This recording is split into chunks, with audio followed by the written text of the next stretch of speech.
Take this one from Nature is Scary on Twitter from Monday, claiming to show a 50-foot anaconda swimming across a Brazilian river. I'll agree, that looks too scary. বিশাল প্রাণীদের গল্প শোনা এক বিষয়, কিন্তু নিজের চোখে এমন কিছু দেখা যা এতটাই বড় যে বাস্তবতাই ভেঙে গেছে বলে মনে হয়। 32 ফুট লম্বা একটি অজগরের ক্যামেরাম্যানের দিকে ঝাঁপিয়ে পড়া থেকে শুরু করে গ্যারেজে বসবাস করা অজগর পর্যন্ত পৃথিবী ধীরে ধীরে একটি ভয়ঙ্কর সত্য উপলব্ধি করতে শুরু করেছে। বিশাল সাপগুলো শুধু দূরের জঙ্গলে নেই, তারা আমাদের ধারণার চেয়েও অনেক কাছাকাছি বাস করছে। কিছু সাপ স্কুল বাসের থেকেও লম্বা, কিছু সাপের ওজন একটি ছোট গাড়ির সমান, কিছু নীরবে নদীর ভেতর দিয়ে এগিয়ে যায়, আর কিছু চলে আসে গ্রাম, হাইওয়ে, এমনকি মানুষের বাড়ির ভেতরেও। এগুলো সবই বাস্তব ঘটনা, ধরা পড়েছে ক্যামেরায়, প্রত্যক্ষ করা হয়েছে মানুষের চোখে, আর বিশ্বাস করাই কঠিন। আজ আপনি দেখতে যাচ্ছেন ক্যামেরায় ধরা পড়া ইতিহাসের সবচেয়ে বড় কিছু সাপ। 32 ফুট লম্বা অজগর। মালয়েশিয়ার একটি নিরিবিলি নির্মাণস্থলে শ্রমিকরা হঠাৎই একটি 32 ফুট লম্বা অজগরের মুখোমুখি হয়, যার ওজন প্রায় 400 কিলোগ্রাম। প্রাণীটি এতটাই বিশাল ছিল যে দেখতে সাপের চেয়ে চলমান একটি গাছের গুড়ির মতো লাগছিল। একজন ক্যামেরাম্যান ভয়ে কাঁপলেও দৃঢ় মনোবল নিয়ে ভিডিও ধারণ শুরু করেন। তার ক্যামেরা ধীরে ধীরে এই সাপটির বিশাল দেহ বরাবর এগোতে থাকে, প্রতিটি কুণ্ডলী পেরিয়ে শেষ পর্যন্ত মাথার কাছে পৌঁছায়। মাথাটি ছিল একজন মানুষের বুকের মতো চওড়া, আর চোখে ছিল ঠান্ডা ও স্থির এক দৃষ্টি। হঠাৎ করেই কোনো সতর্কতা ছাড়াই সেই বিশাল অজগরটি সরাসরি ক্যামেরার দিকে ঝাঁপিয়ে পড়ে। গাছের ভেতরে থাকা অজগর। শুধু ম্যাগপাই নয়, এদের দিকেও খেয়াল রাখতে হয়। গাছের মধ্যে থাকা অজগর। এই মৌসুমে ম্যানলিতে শুধু ম্যাগপাই নয়, আরও কিছুর দিকে নজর রাখতে হয়, কারণ এক সকালে বাসিন্দারা ওপরে তাকিয়ে প্রায় শ্বাস নিতে ভুলে গিয়েছিল। একটি বিশাল অজগর ধীরে ধীরে একটি উঁচু গাছে উঠে যাচ্ছিল। তার মোটা শক্তিশালী দেহ ডালপালার চারপাশে এমনভাবে পেঁচিয়ে যাচ্ছিল যেন সরাসরি কোনো জঙ্গল বিষয়ক ডকুমেন্টারি থেকে উঠে আসা দৃশ্য। কিন্তু আসল প্রশ্ন হলো, অজগরটি এত উপরে কি করছিল? সে কি কোনো পাখির বাসার দিকে যাচ্ছিল, ডিম খোঁজার চেষ্টা করছিল, নাকি আশপাশটা ভালোভাবে দেখার জন্য উপরে উঠেছিল? তার উদ্দেশ্য যাই হোক না কেন, সেই বিশাল সাপটি ধীরে নীরব আত্মবিশ্বাসের সাথে ওপরে উঠছিল। প্রতিটি কুণ্ডলী গাছের বাকল শক্ত করে আঁকড়ে ধরছিল, প্রতিটি নড়াচড়া ছিল হিসেব করে করা। তার ওজনে ডালপালাগুলো বেঁকে যাচ্ছিল, আর পুরো দৃশ্যটাই যেন প্রকৃতির বানানো এক ভৌতিক সিনেমার মতো লাগছিল। নিচে দাঁড়িয়ে থাকা স্থানীয় মানুষজন হতবাক হয়ে তাকিয়েছিল, অথচ সাপটি কোনো কিছুর তোয়াক্কা না করে তার আরোহণ চালিয়ে যাচ্ছিল। শুধু তার আকারই উপেক্ষা করার মতো ছিল না, ফায়ার ফাইটারের পাইপের মতো মোটা দেহ, আর এতটাই লম্বা যে পাতার আড়ালে মিলিয়ে যাচ্ছিল। সুন্দর, শক্তিশালী, আর একেবারেই এমন কিছু নয় যেটা চোখের উচ্চতার ওপরে দেখতে অভ্যস্ত মানুষ। বিশাল শকুরি। যখন ভারী বৃষ্টি ব্রাজিলের গ্রামীণ অঞ্চলে নামে, তখন নদীগুলো ফুলে ওঠে, আর মাঝে মাঝে বন্যা প্রবাহ অপ্রত্যাশিত অতিথা নিয়ে আসে। একজন ব্রাজিলিয়ান বাড়ির মালিক এটি কঠিনভাবে শিখল যখন তিনি তার উঠানে প্রবেশ করলেন এবং এমন কিছু দেখলেন যা তার হৃদয় থেমে যাওয়ার মতো লাগলো। একটি বিশাল শুকুরি, এত মোটা যে চলমান গাছের গুঁড়ির মতো দেখাচ্ছিল, শান্তভাবে বন্যা প্রবাহিত ঘাসের মধ্যে তার পশু সম্পদের কাছে এগিয়ে যাচ্ছিল। আর যদি আপনি এই শীর্ষ শিকারীদের সম্পর্কে কিছু জানেন, তবে বুঝবেন এটি ভালো খবর নয়। অ্যানাকোন্ডা শুধু বড় প্রাণী শিকার করে না, তারা খুশি মনে মুরগি, ছাগল এবং যে কোনো কিছু খায় যা তাদের পথ অতিক্রম করে। কিন্তু টুইস্ট হলো, ভয় পেয়েই নয়, বাড়ির মালিক সঙ্গে সঙ্গে বন্যপ্রাণী বিশেষজ্ঞদের কল করলেন। কয়েক মুহূর্তের মধ্যেই প্রশিক্ষিত একটি দল এসে পৌঁছলো, দড়ি ব্যবহার করে বিশাল সাপটিকে সাবধানে ধরে বনের দিকে ফিরিয়ে নিল। বলিটো অজগর। দক্ষিণ আফ্রিকার বলিটোর একটি নিরিবিলি খামারের পাশে এটি একটি সাধারণ হাঁটার পরিকল্পনা ছিল, কিন্তু প্রকৃতির অন্য পরিকল্পনা ছিল। ক্যামেরার পেছনে থাকা মানুষটি পরিচিত ঘাসের ঢালু পথে হাঁটছিল, তখন সামনে কিছু দেখে সে হঠাৎ স্থবির হয়ে গেল। না, এটি কোনো ডালপালা নয়, না কোনো গাছের গুঁড়ি, বরং একটি অজগর, এত বিশাল এবং মোটা যে এটি যেন পৃথিবীর ওপর ফেলায় একটি বিশাল চকচকে কালো তারের মতো দেখাচ্ছিল। সাপটির চামড়া গাঢ় কালো ও ঝকঝকে, এমন গভীর রং যা কেবল পুরনো শক্তিশালী অজগরের ওপর দেখা যায়। আর পেট পুরোপুরি ভর্তি, গোল এবং দৃঢ়, স্পষ্ট ইঙ্গিত যে এটি সদ্য বড় কোনো খাবার খেয়েছে। যা খেয়েছে তা যথেষ্ট ছিল যে সাপটি খোলা মাঠের মধ্যে স্বাচ্ছন্দ্যে বিশ্রাম নিতে পারছিল। কিছু মুহূর্তের জন্য মানুষটি নীরবে ভিডিও ধারণ করলো, হতবাক যে এত বিশাল প্রাণীর দিনের আলোয় খোলা স্থানে আরাম করে বসে আছে, যেন পাহাড়টি তারই। কিন্তু তারপর অজগরটি নরল ধীরে তার মাথা ঘুরিয়ে ক্যামেরার উপস্থিতি লক্ষ্য করলো। এটুকুই যথেষ্ট ছিল। এক মুহূর্তের মধ্যে বিশাল সাপটি অপ্রত্যাশিত গতিতে এগিয়ে গেল, ঘাসের মধ্য দিয়ে যেন অন্ধকার নদীর মতো প্রবাহিত হচ্ছে। না আক্রমণ, না আতঙ্ক, শুধু বিশুদ্ধ প্রাকৃতিক শক্তি। আর ঠিক সেই মুহূর্তে ঢালু পাহাড়টি আবার নীরব হয়ে গেল। পেছনে শুধু একটি চিন্তা রেখে, আফ্রিকায় সবচেয়ে নিরিবিলি পথ আপনাকে দৈত্যের মুখোমুখি করতে পারে। এনে তোলা বিশাল অজগর। নির্মাণস্থলে এটি কেবল আরেকটি সাধারণ দিন মনে হচ্ছিল, যতক্ষণ না ক্রেনটি এমন কিছু তুলে নিল যা মাটি বা ময়লা ছিল না। স্টিলের আর্ম থেকে ঝুলছিল একটি বিশাল অজগর, বাতাসের মধ্যে ঘুরতে এবং কুণ্ডলি গুজতে করতে করতে যেন অন্য কোনো সময় থেকে এসেছে। শ্রমিকরা স্থির হয়ে দাঁড়াল। সাপটির দেহ এত মোটা ছিল যে তা যেন একটি গাছের গুঁড়ির মতো দেখাচ্ছিল, এবং ক্রেন যতই উঁচু উঠলেও তার লেজ প্রায় মাটির স্পর্শে এসে যাচ্ছিল। প্রত্যক্ষদর্শীরা অনুমান করলেন এটি 18 মিটারও দীর্ঘ হতে পারে, এত ভারী যে তার ওজনে ধাতব পাইপও চূর্ণ হয়ে যেতে পারত।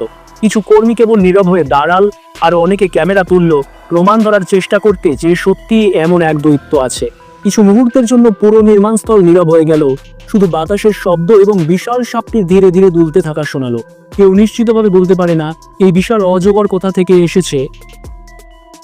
ফিলিংয়ের মধ্যে দৈত্য। একটি চমকপ্রদ ভিডিওতে একজন মানুষ তার ফিলিংয়ে একটি অদ্ভুত ছিদ্র লক্ষ্য করলো। উৎসুক হয়ে সে একটি মই নিয়ে উপরে উঠল কাছে থেকে দেখার জন্য। যা সে পেল তা তার হৃদয় থেমে যাওয়ার মতো ছিল। একটি পূর্ণবয়স্ক সাপ সিলিংয়ের মধ্যে কুণ্ডলি গুজে বসেছিল, যেন পুরো জায়গাটি তার মালিকানায়। সে লেজ ধরে সাপটিকে বের করার চেষ্টা করলো, কিন্তু এক মুহূর্তে সিলিংয়ের একটি বিশাল অংশ ধসে পড়ল। প্রকাশ পেল সাপটির বিশাল দেহের বাকি অংশ। ধুলো বাতাসে ভরে গেল, আর সাপটি হট্টগোল করে ও সিসিং শব্দ করতে করতে আলোয় ঝলমল করছিল। অস্থিরতার মাঝেও মানুষটি পালালো না। বনিটো নদীর দৈত্য। একটি বন্যপ্রাণী অনুসন্ধানকারী দল ধীরে ধীরে বনিটো নদীর মধ্যে ভেসে যাচ্ছিল, সেই বিশাল অ্যানাকোন্ডার গল্প অনুসরণ করে, যা এই পানিতে বিচরণ করে বলে বলা হয়। নদী শান্ত দেখাচ্ছিল, কিন্তু নৌকায় থাকা সবাই জানতো নিচে থেকে কোনো বিশাল কিছু পর্যবেক্ষণ করছে। তখন ঝোপের মধ্যে হঠাৎ এক নড়াচড়া তাদের চোখে পড়ল। ডালপালা সরল হলো, একটি দীর্ঘ ছায়া নদীর তীরের দিকে এগোল। হ্যাঁ, ঠিক সেটি। তারা সাপটিকে স্থলে ধরে রাখার চেষ্টা করলো, কিন্তু দৈত্য সহজেই পাতার মধ্যে দিয়ে ফিসফিস করে পানির তলে মিলিয়ে গেল, নীরব এবং প্রায় শূন্য প্রচেষ্টায়। এটি ভয় পায়নি, এটি বিরক্ত হয়নি, এটি কেবল চলে গেল, যেন সবাইকে মনে করিয়ে দিচ্ছে যে নদীটি তার নিয়ন্ত্রণে। অধিকাংশ দল হয়তো ফিরে যেত, কিন্তু এই গবেষকদের একটি মিশন ছিল। তারা প্রস্তুত হলো, ওয়েট স্যুট, মাস্ক, গ্লাভস পরলো এবং নদীর শান্ত কিন্তু আত্মবিশ্বাসী দৈত্যের সঙ্গে পানিতে প্রবেশের জন্য প্রস্তুত হলো। পানিতে ঝাঁপ দিয়ে তারা ধীরে ধীরে এগোল, নিচের পরিষ্কার পানির দিকে চোখ রাখছিল। আর তারপর তারা এটি দেখলো, একটি বিশাল অ্যানাকোন্ডা মানুষের পায়ের চেয়ে মোটা, শান্তভাবে নদীর তল দিয়ে সরে যাচ্ছিল। না আক্রমণ, না আঘাত, শুধু একটি শান্ত শক্তিশালী প্রাণী তার দিন কাটাচ্ছিল। তারপর এলো মুহূর্ত। একটি মসৃণ নড়াচড়ায় দলটি সাপটির মাথা ধরে রাখলো, পর্যাপ্ত দৃঢ় যাতে নিরাপদ থাকে, যথেষ্ট কোমল যাতে বিরক্ত না হয়। সত্যি সবচেয়ে মজার অংশ ছিল দুটি পূর্ণবয়স্ক মানুষ এই বিশাল কোমল দৈত্যটিকে ধরে রাখছে, আর সাপটি যেন স্পা অ্যাপয়েন্টমেন্টে নিয়ে যাওয়া হচ্ছে। কোনো সংগ্রাম ছাড়াই এটি তাদের নেতৃত্বে সরলভাবে নৌকার দিকে এগিয়ে গেল। নৌকায় ওঠার পর তারা এর মাথার ওপরে একটি ঢাকনা দিল, নিয়ন্ত্রণ করার জন্য নয়, বরং শান্ত এবং আরামদায়ক রাখার জন্য, যাতে তারা এর মাপ নিতে পারে। পরিসংখ্যান ছিল অবিশ্বাস্য। 19 ফুট লম্বা, 300 পাউন্ড বিশুদ্ধ পেশি। এটি 3টি ভারী সিমেন্টের ব্যাগ একসাথে তোলার মতো, যা নিজেই চলতে পারে। 3 জন পূর্ণবয়স্ক মানুষই এটিকে তোলার জন্য যথেষ্ট পরিশ্রম করলো, এবং তখনও নিশ্চিত ছিল না যে পুরোপুরি মাটি থেকে উঠেছে কিনা। এটাই এই নদীর দৈত্যের ভার। 8 মিটার দীর্ঘ মালয়েশিয়ার দৈত্য। মালয়েশিয়া বিশাল সাপের জন্য অপরিচিত নয়, কিন্তু এটি সম্পূর্ণভাবে মানব পরিবর্তন করলো। একটি ব্যস্ত নির্মাণস্থলে শ্রমিকরা হঠাৎ এমন কিছু দেখল যা স্টিলের বিম এবং কংক্রিটের মধ্যে থাকা উচিত ছিল না। একটি বিশাল অজগর, অবিশ্বাস্য 8 মিটার দীর্ঘ এবং প্রায় 250 কিলোগ্রাম ওজনে। পরিপ্রেক্ষিত দিতে গেলে এটি 3 জন পূর্ণবয়স্ক মানুষের মিলিত ওজনের চেয়ে ভারী, একটি জীবন্ত শ্বাস প্রশ্বাস নেওয়া সাপে মোড়ানো। শ্রমিকরা অবাক হয়ে চারপাশে ভিড় জমাল, এবং পুরো দলটি মাটির থেকে বিশাল সাপটি তোলার জন্য যথেষ্ট পরিশ্রম করলো। এটিও তখনও কঠিন ছিল। সাপটির মোটা আর শক্তিশালী দেহ একটি পতিত গাছের গুঁড়ির মতো দেখাচ্ছিল প্রাণীর চেয়ে। এটি শুধু একটি বড় সাপ নয়, এটি একটি কিংবদন্তি হওয়ার পথে ছিল। কিন্তু গল্পটি এক বিষাদজনক মোড় নেয়। সাবধানে হ্যান্ডেল করার পরও সাপটির আবিষ্কারের মাত্র 3 দিনের মধ্যে মারা যায়, সম্ভবত বন্দী হওয়ার চাপের কারণে। যদি এটি বেঁচে থাকতো তবে এটি বিশ্বের সবচেয়ে দীর্ঘ অজগর হতে পারত।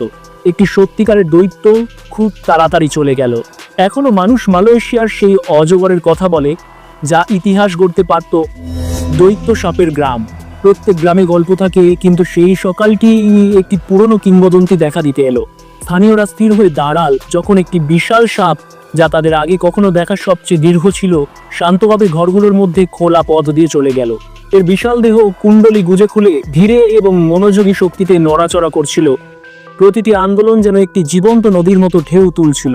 কোনো আতঙ্ক নেই, কোনো আক্রমণ নেই, কেবল একটি দৈত্য সাপ শান্তভাবে হেঁটে চলছিল, যেন এটি তার গ্রাম আর মানুষরা শুধু অতিথি। সাপটি গ্রাম দিয়ে ভেসে যাচ্ছিল, যেন কোথাও গুরুত্বপূর্ণ যেতে হবে। কিন্তু আসল রহস্যটি সবার মনে রয়ে গেল। এটি কি এক বিরল একবারের দেখা, নাকি এই বিশাল সরীসৃপটি সবসময়ই কাছাকাছি বাস করছিল? বিন্টং ও অজগর। কিছু সাপের সম্মুখীন হওয়া মুহূর্ত আপনাকে লাফ দিতে বাধ্য করে। এইটিতে আপনার বাড়ির প্রতিটি ছাদের প্রতি প্রশ্ন ওঠে। আইনটং পাহাঙে একটি পরিবার তাদের ঘরে প্রবেশ করলো স্বাভাবিক দিনের প্রত্যাশায়, কিন্তু তারা এমন দৃশ্য দেখে স্তব্ধ হয়ে গেল যা কেউ কখনো প্রস্তুত থাকে না। একটি বিশাল সাপের লেজ মোটা, ভারী এবং অবিশ্বাস্য দীর্ঘ তাদের ছাদের ফাটলের মধ্য দিয়ে সোজা নিচে ঝুলছিল। তারা যতটা বুঝতেই পারছিল, পরিস্থিতি আরো বড় হয়ে গেল। ছাদ হঠাৎ ভেঙে গেল, এবং শুধুই নয়, দুটি বিশাল অজগর ছাদ ভেঙে ভিতরে পড়ল ছাদের কিছু অংশ নিয়ে। ভাঙার ফলে একটি অবিশ্বাস্য দৃশ্য উন্মোচিত হলো। দুটি বিশাল সাপ রাফতারের উপরে জড়িয়েছিল। তাদের ওজন এমন শক্তিশালী যে ছাদ কাগজের মতো ফেটে যাচ্ছিল। এমন মুহূর্ত যার হৃদয়কে থামিয়ে দেয় এবং পা কাজ করা বন্ধ করে দেয়। একটি বিষয় নিশ্চিত, এই পরিবার আর কখনো তাদের ছাদকে আগের মতো দেখবে না। রাস্তার পাশে দৈত্য। ব্রাজিলের একটি শান্ত হাইওয়ের অংশে ড্রাইভাররা এমন দৃশ্যের সম্মুখীন হলো যা কাউকে এগোতে দেবে না। একটি বিশাল অ্যানাকোন্ডা সাহসীভাবে সড়ক পার হচ্ছিল। গাড়ি আসার সময় স্থানীয়রা দ্রুত এগিয়ে এসে সাহায্য করার সিদ্ধান্ত নিল। সাপটির ঘাড়ের চারপাশে একটি দড়ি ঘিরে তারা বিশাল সরীসৃপটিকে কাছে থাকা ঝোপের নিরাপদ দিকে পরিচালনা করতে শুরু করলো। এবং এর আকারের পরেও অ্যানাকোন্ডা পুরো সময় শান্ত ছিল, না আক্রমণাত্মক, না চাপপ্রাপ্ত। ধীরে ধীরে দলটি সাপটিকে ঘাসের দিকে ফেরাতে সক্ষম হলো, নিশ্চিত করে যে এর দীর্ঘ দেহের প্রতিটি অংশ সঠিকভাবে পার হলো। শেষে অ্যানাকোন্ডা পুরোপুরি সড়ক থেকে চলে গেলে এবং সবুজের মধ্যে লুকিয়ে গেলে তারা সাবধানে দড়িটি সরিয়ে নিল। বনিটো, ব্রাজিলের ম্যানহোল দৈত্য। শান্ত শহর বনিটোতে মেইনটেনেন্স কর্মীরা একটি ম্যানহোলের কাছে গেল শুধুমাত্র রুটিন কাজের জন্য, কিন্তু ঢাকনা ওঠার মুহূর্তে সবাই স্থবির হয়ে গেল। অন্ধকার খোলার মধ্যে শান্তভাবে মোড়ানো ছিল একটি বিশাল সবুজ অ্যানাকোন্ডা, প্রায় 6 মিটার দীর্ঘ। এটি প্রায় 20 ফুটের সমান। সাপটি সেখানে বিশ্রাম নিচ্ছিল, যেন এটি দুপুরে নিদ্রার জন্য স্থান বুক করেছে। না হিস করা, না আক্রমণ, এমনকি ফ্লিঞ্চও নয়। শুধু একটি বিশাল পেশিবহুল সাপ শহরের নিচে বিশ্রাম নিচ্ছিল, যেন এটি স্থানটি নিয়ন্ত্রণ করছে। কর্মীরা দ্রুত স্থানীয় কর্তৃপক্ষকে ফোন করে সাপটিকে নিরাপদে স্থানান্তর করার ব্যবস্থা করলো। কিন্তু এই অ্যানাকোন্ডার অন্য পরিকল্পনা ছিল। সাহায্য আসার আগে কোমল দৈত্যটি ধীরে ধীরে নিজেকে মুক্ত করলো এবং আরেকটি সুড়ঙ্গ দিয়ে অদৃশ্য হয়ে গেল, ঠিক ততই শান্তভাবে যেমন এটি এসেছে। আশা করি এটি আরেকটি শান্ত, বিঘ্নিত নয় এমন স্থানে বিশ্রাম নিতে পেরেছে, দূরে যানবাহন, সরঞ্জাম বা ভীত কর্মচারীদের হাত থেকে। কোমল দৈত্য। আমাজনের গভীরে তাদের প্রথম দিনেই একটি বন্যজীবী বিশেষজ্ঞ দলের অভ্যর্থনা পেলেন, যা কেবল জঙ্গলই দিতে পারে। তারা তখনও ক্যামেরা সেট করছে, ট্রাইপড ঠিক করছে, লেন্স পরীক্ষা করছে, দীর্ঘ অভিযানের জন্য প্রস্তুতি নিচ্ছিল, যখন হঠাৎ সবকিছু নিস্তব্ধ হয়ে গেল।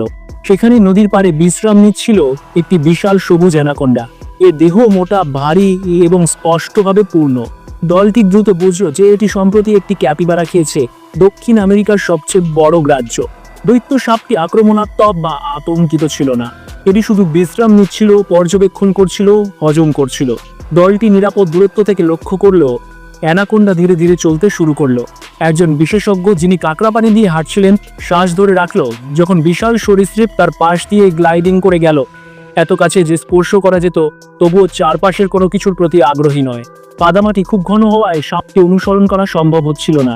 তাই তারা শুধু দেখলো এটি ধীরে ধীরে গাছের মধ্যে অদৃশ্য হয়ে যাচ্ছে। এর ফুলে ওঠা পেটের আকার দেখে একটাই বিষয় পরিষ্কার হলো, এই কোমল দৈত্য শিকার করতে বের হয়নি। এটি কেবল শান্ত ছাদকে নিজের ঘর ভাবা পাইথন। অস্ট্রেলিয়া অনেক কিছুর জন্য বিখ্যাত, সুন্দর সমুদ্র সৈকত, কঙ্গারু এবং হঠাৎ দেখা যাওয়া বন্যজীবী। কিন্তু কেউ প্রস্তুত নয় যখন বাইরে বেরিয়ে দেখা যায় একটি বিশাল পাইথন ছাদের উপর শিথিলভাবে শুয়ে আছে, যেন এটি ভাড়া দিচ্ছে। ঠিক এমনটাই ঘটেছিল কুইন্সল্যান্ডের এক পরিবারের সাথে। তারা বাইরে বের হলো, উপরে তাকালো এবং সেখানে ছিল একটি বিশাল কার্পেট পাইথন ছাদের টাইলসের ওপর লম্বা হয়ে শুয়ে আছে। এর দেহ এত লম্বা যে গাছের পেছনে অদৃশ্য হয়ে যায় এবং অন্য পাশে আবার দেখা দেয়। সবচেয়ে অদ্ভুত অংশ, পরিবারটি ভয় পায়নি। কেউ চিৎকার করে না, কেউ ভিতরে দৌড়ায় না, কেবল শান্ত, প্রায় মজা পেয়েছে এমন প্রতিক্রিয়া। মনে হচ্ছিল যেন এই দৈত্য সাপটি পরিচিত প্রতিবেশী মাঝে মাঝে হ্যালো বলার জন্য আসে। মানুষরা শান্ত থাকলেও পাইথন তার বিকেলের শোবার উপভোগ করছিল। এক সময়ে বিশাল লেজ গার্ডারের ওপর ঝুলছিল আর মাথা করে দেখা দিচ্ছিল যেন পার্শ্ববর্তী এলাকা দেখছে, হয়তো সম্পত্তির মূল্য যাচাই করছে বা পরবর্তী কোনো ছাদে চড়ে দেখবে সিদ্ধান্ত নিচ্ছে। শেষ পর্যন্ত পাইথন ধীরে ধীরে পাশের গাছের দিকে সরে গেল এবং ঝোপের মধ্যে অদৃশ্য হয়ে গেল, সম্ভবত পরবর্তী বাড়িতে যাওয়ার পথে।